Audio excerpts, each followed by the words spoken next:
আপনারা অনেকেই হয়তো জিম রনের নাম শুনে থাকবেন। জিম রনের আসল নাম এমানুয়েল জেমস রন, কিন্তু তিনি জিম রন নামেই বেশি পরিচিত ছিলেন। জিম ছিলেন আমেরিকার খুব বড় উদ্যোগপতি, একজন নামী লেখক এবং মোটিভেশনাল স্পিকার। জিম মারা যান 2009 সালে, কিন্তু তার লেখা একাধিক বই আজও সমানভাবে জনপ্রিয়। তার লেখা বইগুলির মধ্যে কয়েকটি হলো the seasons of life, 7 strategies for wealth and happiness, philosophy of successful living, the art of exceptional living, the keys to success, take charge of your life, etcetera. আজ যারা ফেমাস সাকসেস কোচ তারা অনেকেই প্রাথমিকভাবে gym রনের শেখানো পদ্ধতিগুলিকেই follow করেন। আমার mentor আমাকে শুরুতেই বলেছিলেন, যদি জীবনে সাকসেস পেতে চাও আগে জিম রনের লেখা বইগুলো পড়ে ফেলো। জিমের লেখা সবকটি বই পড়ে এবং তার শেখানো পদ্ধতি অনুসরণ করে আমি 5টি লেসন বেছে নিয়েছিলাম আমার নিজের জন্য। আর আজ আমি যেখানে পৌঁছাতে পেরেছি তার পিছনে এই 5টি লেসন্সের ভূমিকা অনস্বীকার্য। আমি বিশ্বাস করি আপনারা যদি প্রত্যেকে এই 5টি লেসন্স বা শিক্ষাকে ফলো করেন তাহলে আপনাদের জীবনেও সাকসেস অনেক বেশি ত্বরান্বিত হবে। আজকের এই ভিডিওতে আমি জিমের শেখানো আমার বাছাই করা সেই 5টি বেস্ট লেসন্স আপনাদের সাথে শেয়ার করব। চলুন শুরু করা যাক। ফার্স্ট লেসন, জিম বলেছিলেন, success is nothing more than a few simple disciplines practised every day. Failure is not a single cataclysmic event.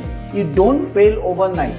Instead, failure is a few errors in judgment repeated every day. Success বা failure উভয়ের ক্ষেত্রেই everyday কথাটায় তিনি জোর দিয়েছিলেন। রন বলতে চেয়েছেন, আমাদের success আসে তখনই যখন আমরা কতগুলো সিম্পল ডিসিপ্লিন প্রতিদিন প্র্যাকটিস করি, আর বিপরীতে ফেলিওর তখনই হয় যখন আমরা প্রতিদিন রিপিটেডলি কিছু ভুল জাজমেন্ট নিয়ে চলি। সাকসেস বা ফেলিওর কোনোটাই ওভারনাইট হয় না। কখনো কি আমরা শুনেছি কেউ রাতে ঘুমিয়েছে আর সকালে উঠে দেখেছে তার 10 কেজি ওজন বেড়ে গেছে? কখনো কি আমরা শুনেছি কেউ রাতে ঘুমিয়েছে আর সকালে উঠেই শুনেছে কোনো কারণ ছাড়াই তার ডিভোর্স হয়ে গেছে? কখনো কি আমরা এমন শুনেছি কেউ রাতে ঘুমিয়েছে আর সে সকালে উঠেই দেখেছে সে কোটিপতি হয়ে গেছে? আমরা জানি তা কখনো হয় না। লাইফে যে রেজাল্ট আমরা পাই তা আমাদের প্রতিদিনের হয় কোনো ভুল অভ্যাস বা ঠিক অভ্যাসের ফল, অর্থাৎ আমরা প্রতিদিন যা যা কাজ করছি তার রেজাল্টই হলো সাকসেস বা ফেলিওর। আর ফেলিওরের ক্ষেত্রে সবচেয়ে বড় যে কারণকে তিনি দায়ী করেছেন তার কিছুই না, তা হলো আমাদের কতগুলি ভুল জাজমেন্ট। আমাদের কিছু ভুল সিদ্ধান্তই আমাদের ব্যর্থতা বা ফেলিওরের জন্য দায়ী। তার মানে যেটা দাঁড়ালো তা হলো প্রতিদিন কিছু simple discipline practice is equal to success, আর প্রতিদিন কিছু ভুল judgement is equal to failure. Second lesson, Jim লিখেছেন, a formal education will make you a living, self education will make you a fortune. জিমের থেকে আমি দ্বিতীয় যে জিনিসটি শিখেছি তা হলো সেলফ এডুকেশনের গুরুত্ব। সেলফ এডুকেশন বিষয়টি আমাকে এতটাই প্রভাবিত করেছে, আমি আমার প্রতি সেমিনারেই এই বিষয়টিকে ভীষণভাবে গুরুত্ব দিয়ে উল্লেখ করি। আমরা স্কুলে যাই, কলেজে যাই, আরো বেশি বেশি করে পড়াশোনা করি, এবং কেন করি না? একটা ভালো চাকরি পাওয়ার জন্য। এই কাজটাই 90% মানুষ করে থাকেন, কিন্তু 90% মানুষই কি জীবনে সফল হন? হয়তো একটা জীবিকা নির্বাহ হয়ে যায়, কিন্তু তাকে আর যাই হোক ফরচুন বলা যায় না। তাহলে এটা প্রমাণিত, ফর্মাল এডুকেশন সব মানুষকে সফল করে তুলতে পারে না। সাফল্যের একটা আলাদা কেমিস্ট্রি আছে, আলাদা বিজ্ঞান আছে, যা কিনা সম্ভব একমাত্র সেলফ এডুকেশনের মধ্যে দিয়ে। কারণ আমাদের ফর্মাল এডুকেশনে সেই কেমিস্ট্রি বা সেই বিজ্ঞান কখনো শেখানো হয় না। আর সেই কারণেই দেখা যায় পৃথিবীতে সেলফ এডুকেটেড মানুষ অনেক বেশি সাকসেসফুল ফর্মাল এডুকেটেড মানুষদের তুলনায়। আজকের ইন্টারনেটের যুগে টেকনোলজির উন্নতির সাথে সাথে সেলফ এডুকেটেড হওয়া অনেক বেশি সহজ এবং তা সকলের জন্যই সম্ভব। কাজেই যদি আপনি সাকসেসফুল হতে চান, নিজের ফরচুন গড়তে চান, তবে অবশ্যই সেলফ এডুকেশনের উপর আপনাকে গুরুত্ব দিতে হবে। আমি ফর্মাল এডুকেশনের বিপক্ষে নই। ফর্মাল এডুকেশন ডেফিনেটলি দরকার, আপনার কনফিডেন্স, আপনার নলেজ বাড়াবার জন্য ফর্মাল এডুকেশন দরকার। কিন্তু যখনই ফরচুনের প্রশ্ন আসে তখনই আমি সেলফ এডুকেশনকে অবশ্যই ফর্মাল এডুকেশনের উপরে স্থান দেব। আমি নিজেও আমার MBA ক্লাসে যতটা ম্যানেজমেন্টের শিক্ষা পেয়েছি তার চেয়ে অনেক বেশি প্র্যাকটিক্যাল শিক্ষা পেয়েছি সেলফ এডুকেশনের মধ্যে দিয়ে। একথা অস্বীকার করার কোনো উপায় নেই। আজ আপনি এই ভিডিওর মাধ্যমে যা শিখছেন তাও কিন্তু সেলফ এডুকেশন, এবং ভেবে দেখুন এই শিক্ষা কিন্তু আমাদের স্কুলে বা কলেজে কখনোই কোথাও দেওয়া হয়নি। Third lesson, either you run the day or the day runs you. Motivation is what gets you started, habit is what keeps you going. এখানে জিম দুটো বিষয় বলেছেন। প্রথম বিষয় হলো তোমার কাছে দুটো অপশন আছে, হয় তুমি তোমার দিনকে কন্ট্রোল করো, না হলে কিন্তু দিন তোমাকে কন্ট্রোল করবে। আমাদের অধিকাংশ মানুষের ক্ষেত্রে এটাই হয় যে দিনই আমাদের কন্ট্রোল করে, অর্থাৎ চারিদিকের পরিস্থিতি, চারিদিকের সিচুয়েশন দেখে আমরা ঠিক করি আমরা কিভাবে চলবো। কখনো চেষ্টা করি না চারিদিকের সিচুয়েশনকে আমার মতো করে আমার অনুকূলে নিয়ে আসার। আর সাকসেস পেতে গেলে ঠিক এই কাজটাই আপনাকে করতে হবে, সিচুয়েশনকে আপনার কন্ট্রোলে নিয়ে আসতে হবে, আপনার অনুকূলে নিয়ে আসতে হবে। এরপর তিনি দ্বিতীয় আরেকটি গুরুত্বপূর্ণ বিষয়ের কথা বলেছেন, সেটি হলো মোটিভেশন। মোটিভেশন আমাদের দরকার দিনটা শুরু করার জন্য। জিম বলতেন আমাদের সেলফ মোটিভেটেড হতেই হবে, মোটিভেশনই আমাদের মোটিভ নির্ধারিত করে দেয়।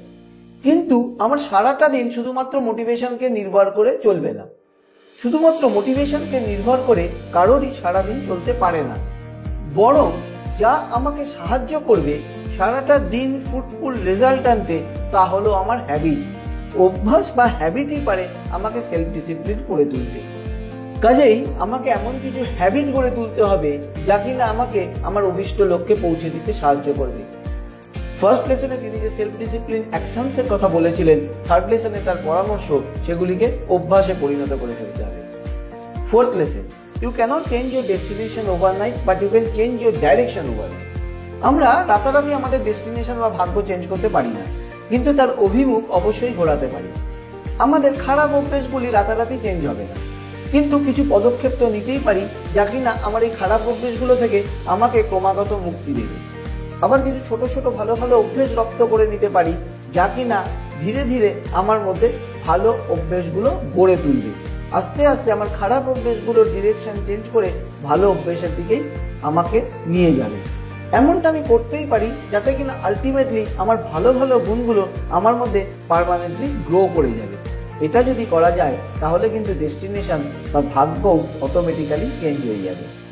Fifth lesson, you are the average of the 5 people you spend the most time with. Jim বলেছেন তুমি হলে সেই 5টা মানুষের একটা গড় যে 5টা মানুষের সাথে তুমি বেশিরভাগ সময়টাই কাটাও। এখানে আরো একজনের পরামর্শ আমার খুব উল্লেখ করতে ইচ্ছা করছে, তিনি হলেন চার্লি ট্রিমেন্ডাস জোন্স। চার্লি বারংবার বলতেন আমরা সবাই আগামী 5 বছরে সেটারই সমষ্টি হব। এই 5 বছরে যে বইগুলো আমি পড়বো আর যে মানুষগুলোর সাথে আমি মিশবো তার। যদি আপনি জীবনে সাফল্য পেতে চান, ফরচুন করতে চান, আমার মনে হয় আপনার সাফল্যের অনুশীলন জিমের এই 5ম পরামর্শ থেকেই শুরু করা উচিত। এমন এমন মানুষের সাথে মিশুন যারা নিজেরা সাকসেসফুল এবং পজিটিভ মানুষ। এনারা আপনার জীবনে পজিটিভ এনার্জি সঞ্চারিত করবেন।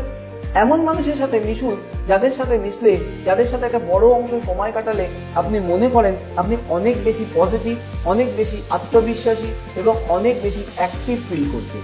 শুধুমাত্র তাদের সাথেই মেলামেশা করুন আর বিপরীত দিকে নেগেটিভ মানসিকতার মানুষের থেকে শতভাগ দূরে থাকুন। আমাদের চারিদিকে চোখ খুলে তাকালেই দেখতে পাবো আমাদের আশেপাশে অনেক পজিটিভ মানুষ আছেন। তারা আমাদের চারপাশেই থাকেন। যেটা আমরা করি না সেটা হলো আমরা তাদের খোঁজার চেষ্টা করি না। আমাদের সেমিনারে অংশগ্রহণকারী সবাইকে আমরা পরামর্শ দিই, যদি আপনার আশেপাশে পজিটিভ, মোটিভেটেড, সাকসেসফুল মানুষদের খুঁজে না পান তাহলে আমাদের সাথে থাকুন। কারণ আমাদের সহযোগী কাউকে আপনি পাবেন না যার মধ্যে বিন্দুমাত্র নেগেটিভিটি বা কোনো রকম নেতিবাচক অ্যাপ্রোচ আছে। পরিবর্তে আমি বলবো প্রতিদিন কিছু ভালো বই পড়ুন, পজিটিভ মানুষজনের ভিডিও দেখুন, পজিটিভ মানুষের সাথে অনলাইনে যোগাযোগ রাখুন। আপনি নিজেই বুঝতে পারবেন কিছুদিনের মধ্যেই আপনার মধ্যে পজিটিভ চেঞ্জেস গুলো আসতে শুরু করেছে। জিম রনের এই 5টি পরামর্শকে পরপর সাজালে যা দাঁড়ায় তা হলো লেসন 1, কিছু simple discipline practice is equal to success, আর প্রতিদিন কিছু ভুল judgement is equal to failure. Lesson 2, self education is more important than formal education. Lesson 3, start the day with motivation but build positive habits every day. Lesson 4, change the direction of your life. Lesson 5, keep in touch with positive people only. যদি মনে হয় সবকটি lesson note করে রাখলে ভালো হয় তাহলে আপনার নোটবুকে কি পয়েন্টগুলো নোট করে রাখুন আর চোখের সামনে রাখুন যাতে প্রতিদিন এই 5টি পয়েন্ট আপনি ফলো করে চলতে পারেন। এই ভিডিওটি যদি আপনাদের ভালো লাগে তাহলে অনুরোধ করব অবশ্যই ভিডিওটি শেয়ার করবেন অন্যদের সাথে। কমেন্ট বক্সে আমাদের লিখে জানান ভিডিওটি কেমন লেগেছে আর অনুরোধ করব ভিডিওটি লাইক করার জন্য। যারা এখনো চ্যানেলটি সাবস্ক্রাইব করেনি এ ধরনের ভিডিও আরো পেতে এবং সবার আগে নোটিফিকেশন পেতে চ্যানেলটিকে সাবস্ক্রাইব করে রাখুন এবং পাশে আসা বেল আইকনে ক্লিক করুন। লাইক এবং শেয়ার করতে ভুলবেন না। ভালো থাকবেন, সুস্থ থাকবেন, পজিটিভ থাকবেন। Stay happy, stay healthy, stay positive.